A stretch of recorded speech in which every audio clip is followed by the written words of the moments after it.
Et c'est vrai que je suis partie en courant et c'est sa maman un petit peu d'adoption, sa tata, qui est venue. Le 25 mars 2026, Loana est retrouvée morte dans son appartement à Nice. Pas dans un lieu surveillé, pas entourée de proches, mais seule dans un silence total. Et ce que l'on découvre ensuite rend la scène encore plus dérangeante. Son corps était là depuis plusieurs jours déjà. Plusieurs jours sans appel, sans visite, sans que personne ne remarque son absence. Ce détail change tout. Parce qu'il ne s'agit pas simplement d'une mort.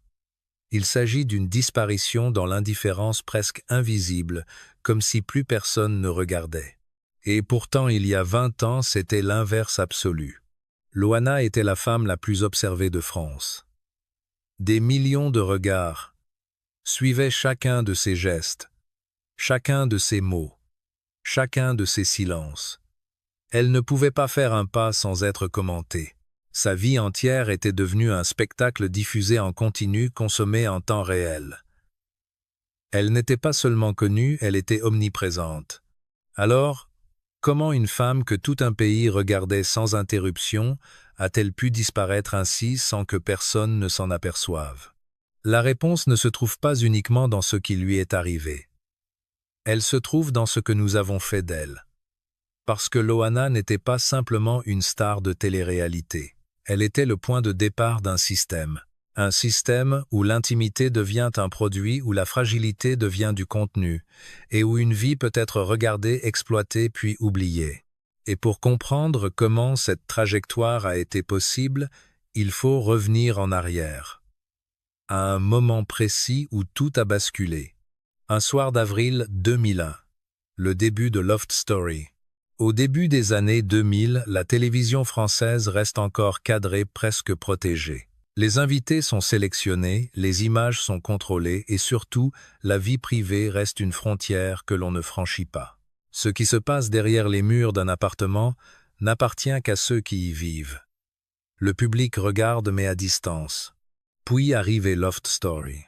Le concept paraît simple. Des inconnus enfermés dans un appartement filmé jour et nuit. Rien d'extraordinaire en apparence. Et pourtant, dès les premiers jours, quelque chose change profondément. Les téléspectateurs ne regardent plus un programme. Ils observent des vies. Ils entrent dans l'intimité de personnes réelles, sans filtre, sans scénario, sans recul. Et au centre de cette expérience, il y a Loana. Elle n'est pas actrice. Elle ne joue aucun rôle. Elle ne cherche pas à construire une image. Elle est simplement elle-même, avec ses émotions visibles, ses doutes, ses moments de fragilité. Et c'est précisément cette absence de protection qui va la rendre impossible à ignorer.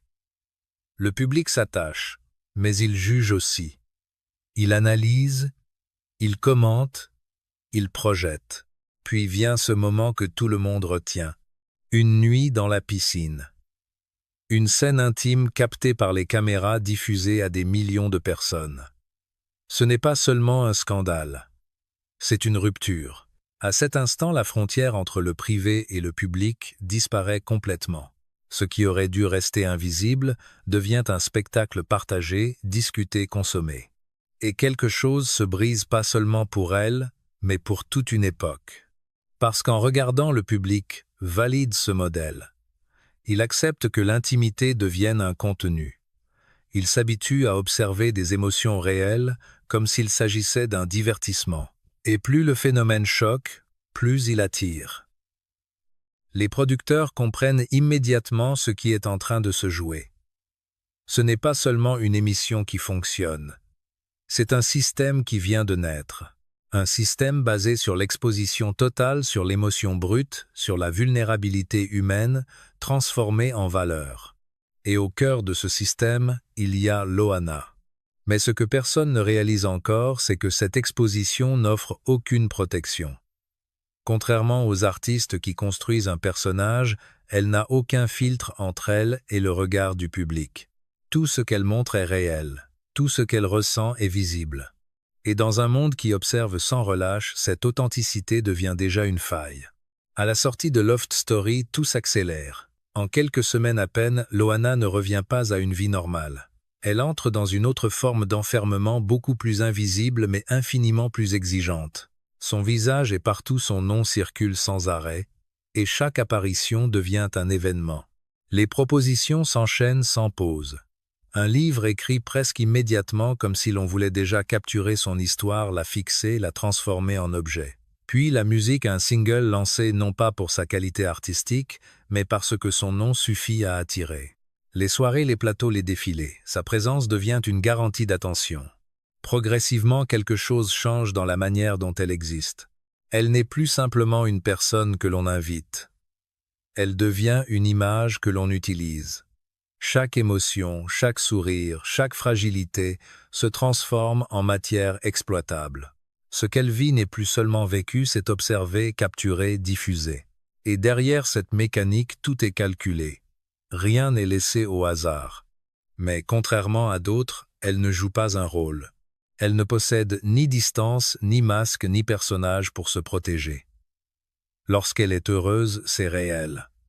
Lorsqu'elle doute, c'est réel. Lorsqu'elle souffre, c'est encore plus réel.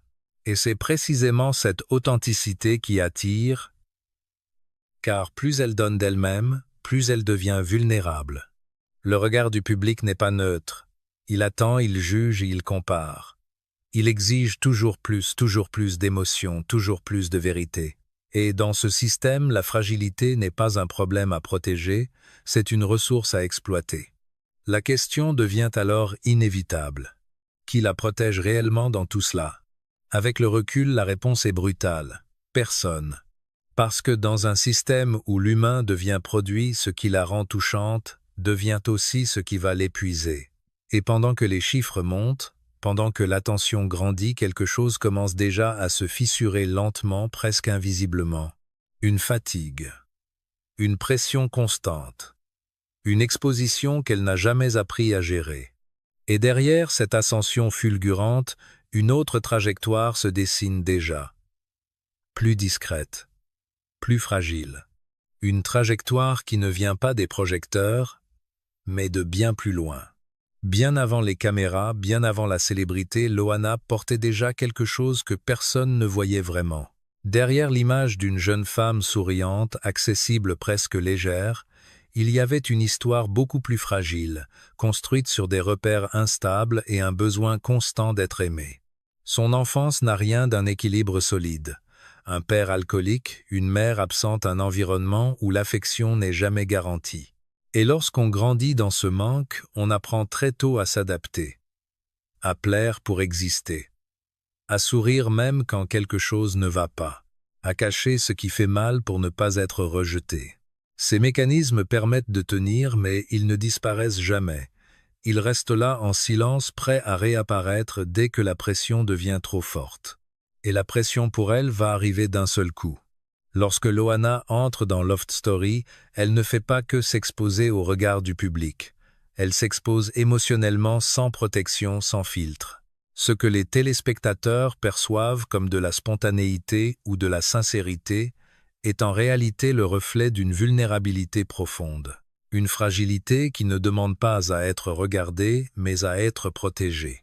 Certains signes sont déjà visibles, presque discrets, mais bien réels. Des moments d'isolement, des comportements répétitifs, une manière de se raccrocher à de petits rituels pour garder un semblant de contrôle. Des détails que peu de gens remarquent ou que personne ne prend vraiment au sérieux. Mais la blessure la plus profonde ne vient pas de la télévision. Elle vient d'un lien brisé. Avant même d'être célèbre, Loana est mère. Une jeune mère dépassée en difficulté, confrontée à une réalité trop lourde pour elle. Sa fille Mindy, née à la fin des années 90, est confiée aux services sociaux. Une décision douloureuse souvent jugée de l'extérieur, mais qui dans certaines situations devient une nécessité. Et c'est là que le contraste devient insoutenable. Au moment où elle atteint le sommet, où elle gagne en visibilité, où tout un pays l'applaudit, elle vit en parallèle une perte intime que personne ne voit vraiment. Le public célèbre une victoire, mais ignore complètement la défaite personnelle qui l'accompagne. Cette absence ne disparaît jamais. Elle s'installe, elle grandit, elle transforme la manière dont elle se voit elle-même. Et face au regard extérieur, cette douleur devient encore plus lourde. Parce que la société ne cherche pas à comprendre. Elle simplifie, elle juge, elle réduit. On ne lui demande pas pourquoi. On lui dit ce qu'elle est. Et peu à peu, cette culpabilité s'ajoute à tout le reste. Elle s'infiltre dans ses pensées, dans ses choix, dans sa manière d'exister. Elle devient une faille permanente, invisible à l'écran, mais centrale dans sa vie. C'est à ce moment-là que tout commence réellement à basculer. Parce que ni la célébrité, ni l'argent, ni l'attention ne peuvent combler ce vide. Et lorsque cette douleur rencontre un système qui ne protège pas, mais exploite la chute, ne devient plus une possibilité. Elle devient inévitable. La chute ne commence pas par un choc brutal. Elle s'installe lentement, presque silencieusement, comme une fatigue qui ne disparaît plus. Au début, il y a des absences. Loana disparaît des écrans pendant un temps, puis revient comme si rien ne s'était passé. Le public ne comprend pas vraiment. Certains s'inquiètent, d'autres passent déjà à autre chose. Mais en coulisses, tout se dérègle. La pression, elle ne s'arrête jamais. Même loin des caméras, le regard des autres continue d'exister. Il est dans les articles, dans les commentaires, dans la mémoire collective. Et lorsqu'on n'a jamais appris à se protéger, ce regard finit par devenir impossible à supporter. Alors, elle cherche à tenir. Les médicaments apparaissent puis l'alcool. Les nuits s'allongent non pas pour vivre, mais pour éviter de penser. Ce ne sont pas des choix réfléchis. Ce sont des tentatives pour calmer ce qui brûle à l'intérieur. Mais chaque tentative aggrave un peu plus la situation.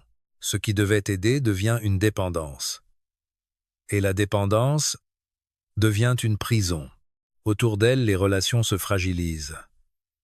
Des promesses non tenues, des soutiens instables, des personnes attirées par ce qu'elles représentent plus que par ce qu'elle est réellement. Et dans cet environnement, il n'y a plus de repères. Puis, viennent les moments que le public ne peut plus ignorer. Les hospitalisations, les confidences, les révélations. Elle parle de ses peurs, de ses blessures, des violences qu'elle dit avoir subies. Elle évoque des relations difficiles, des trahisons, des situations qui la dépassent. Mais au lieu de recevoir du silence et du soin, elle reçoit de l'attention. Une attention déformée qui transforme chaque chute en contenu. Chaque faiblesse devient un titre. Chaque larme devient un sujet. La souffrance n'est plus un signal d'alerte. Elle devient un spectacle. C'est à ce moment-là que la spirale devient presque impossible à arrêter.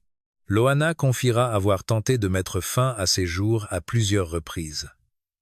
9 fois. 9 tentatives pour échapper à une douleur devenue trop lourde. L'une d'elles l'a conduit en réanimation un soir de Noël. Un moment où ailleurs on se rassemble. Mais pour elle, il ne s'agit plus que de survivre. Et malgré tout, elle revient encore. Comme si une part d'elle refusait de disparaître. Comme s'il restait encore ce besoin d'être aimée, d'être comprise, d'exister autrement que sous le regard des autres. Puis viennent les diagnostics, troubles bipolaires, instabilité émotionnelle profonde. Enfin, des mots sont posés sur ce qu'elle traverse depuis des années. Mais ces mots arrivent tard, trop tard pour effacer ce qui s'est déjà accumulé. Les séjours en hôpital psychiatrique se multiplient. Les tentatives de reconstruction aussi. Par moments, l'espoir revient. L'idée que cette fois pourrait être différente. Mais la réalité est plus dure. Parce que sortir d'une spirale comme celle-ci ne dépend pas uniquement de la volonté. Cela demande un environnement stable, des personnes solides, une protection constante. Et elle n'a jamais vraiment eu tout cela. Alors les rechutes continuent. Une overdose. Un accident de voiture grave. Des épisodes qui auraient pu être fatals mais qui ne font que prolonger une descente déjà bien engagée. Et pendant ce temps, le regard du public change. Moins intense, moins présent, parfois compatissant, parfois distant, parfois même lassé. Comme si l'histoire devenait trop lourde à suivre. Comme si la curiosité s'était peu à peu transformée en fatigue. Mais pour elle, il ne s'agit plus d'une histoire. Il s'agit de survivre. Et dans cette lutte permanente, dans cette fatigue qui ne disparaît jamais dans ce vide, qui continue de grandir, une issue commence à se dessiner, lentement, silencieusement, une issue que personne ne veut vraiment voir, mais qui approche déjà. Le 25 mars 2026, tout s'arrête. Loana est retrouvée sans vie dans son appartement à Nice. Une fin qui en apparence semble simple, presque silencieuse. Pas de scène spectaculaire, pas de chaos visible. Juste une porte fermée, un appartement immobile et un corps que personne n'est venu chercher à temps. Mais ce qui frappe vraiment, ce n'est pas seulement sa mort. C'est le silence qui l'entoure. Son corps était là depuis plusieurs jours déjà. Plusieurs jours sans appel, sans message, sans visite, plusieurs jours sans que personne ne remarque qu'elle n'était plus là. Comme si après avoir été au centre de tous les regards, elle était devenue invisible. Et c'est là que le contraste devient insoutenable. Parce que cette femme a été suivie en permanence. Observée, commentée, disséquée. Pendant des années, chaque détail de sa vie a été exposé, analysé, partagé. Elle ne pouvait pas exister sans être vue. Elle ne pouvait pas disparaître sans être remarquée. Et pourtant, c'est exactement ce qui s'est produit. Comment passe-t-on d'une surexposition totale à un oubli aussi radical? La réponse ne tient pas uniquement à son histoire personnelle. Elle tient aussi à la manière dont fonctionne notre regard collectif. Nous regardons intensément, puis nous passons à autre chose. Nous nous attachons, puis nous oublions. Non pas toujours par indifférence, mais parce que le flux ne s'arrête jamais. Il y a toujours une nouvelle histoire, un nouveau visage. Et dans ce mouvement constant, ceux qui tombent disparaissent sans bruit. Loana n'a pas seulement été une figure de la télé-réalité. Elle a été l'une des premières à vivre cette mécanique jusqu'au bout. Être exposée en continu, devenir un symbole, puis perdre progressivement cette attention jusqu'à ne plus exister dans le regard des autres. Ce qui rend sa fin si troublante, ce n'est pas uniquement ce qu'elle a vécu. C'est ce qu'elle révèle. Une époque où l'on peut être vu par tous, puis oublié par tous. Une époque où la visibilité est extrême, mais où la présence réelle humaine devient fragile. Et au moment où tout s'arrête, il ne reste plus rien. Plus de caméras, plus de commentaires, plus de regards. Juste le silence. L'histoire de Loana ne s'arrête pas vraiment avec sa mort. Parce qu'au fond, ce qui dérange le plus, ce n'est pas seulement ce qu'elle a vécu, c'est ce que cette histoire dit de nous.